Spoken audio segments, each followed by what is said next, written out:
Setelah masuk ke Infinity Castle atau kastil tanpa batas, Tanjiro dalam hati mengatakan, tempat apa ini? Aku tidak tahu di mana sisi yang benar. Apa tempat ini diciptakan menggunakan jurus darah iblis Muzan? Aku tidak yakin apa yang terjadi barusan. Tapi Tamayo-san sedang menahan Muzan. Entah berapa lama dia bisa bertahan.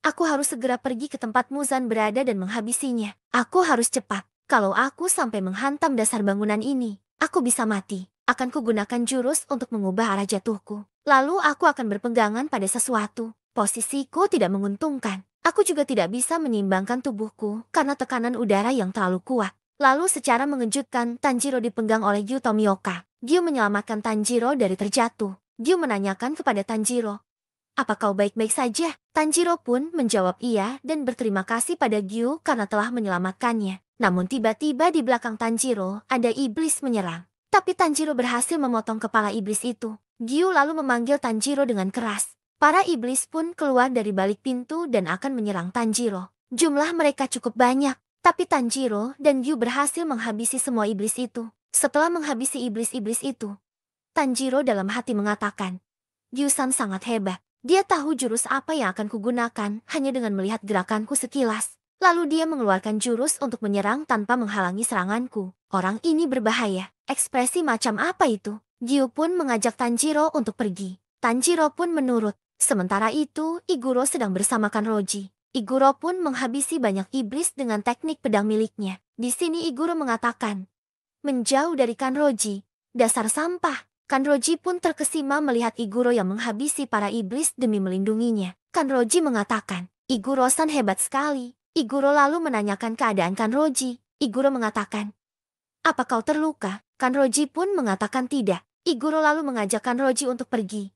Dan Kanroji pun menurutinya. Sementara itu, Tokito sedang bersama dengan Gyomei. Mereka juga menghabisi para iblis dan berlari. Sambil berlari, Tokito mengatakan, iblisnya banyak sekali. Gyomei mengatakan, sepertinya mereka diciptakan setara dengan iblis bulan bawah. Mereka berusaha membuat kita lelah. Tokito menanyakan kepada Gyomei, bagaimana dengan Oyakata sama? Gyomei menjawab, beliau sudah meninggal. Itu adalah kematian yang terhormat. Tokito mengatakan, tak bisa kubayangkan beliau ditemukan oleh iblis karena kesalahannya sendiri. Apa dia sengaja menjadi umpan? Gyomei mengatakan, benar, karena hidupnya tak akan lama lagi. Tokito pun terdiam setelah mendengar perkataan Gyomei. Tokito mengatakan, Oyakata sama, saat aku sekarat karena diserang iblis, beliau terus berada di sampingku. Beliau melakukan hal yang sama pada anggota pemburu iblis lain bahkan saat dia sedang sekarat. Seperti seorang ayah.